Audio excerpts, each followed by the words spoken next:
Моето процедурално се однесува на законот за бранителите и по однос на тој закон очигледна е вашата намера никогаш да не дојде на дневен ред и очигледно е дека тоа е со амин од ВМРО ДПМНЕ. За нив патриотизмот е обичен мамет за предизборен лов на гласови. Да беа искрени во патриотизмот, прво ќе прифатеа условот за формирање на влада на левица, тоа беше македонската платформа, потоа ќе прифатеа бланко поддршката, нели, за избор на, сега ќе кажем, за избор на председател на собрание, освен Африм Гаши, за да се води собранијските седници да се водат на македонски, и сега немаше да го користат председател на собрание за да бегаат од законот за бранители кој ги темен.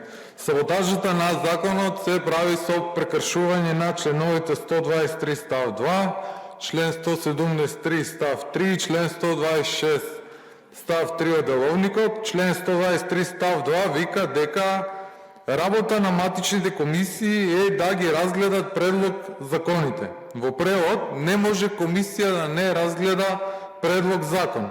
Во тој случај нема комисија. Ако нема работа по закон на комисија, нема комисија. Многу едноставно.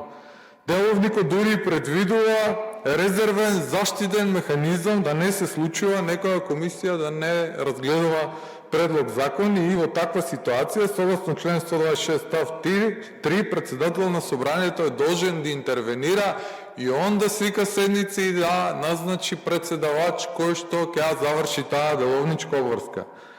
Председателе, вие во договор со ВМРО ДПМНЕ јасно си кажавте дека немате намера да свикате комисија за предлог законот за бранителите и затоа од левица ќе добиете кривична пријава. Благодарам.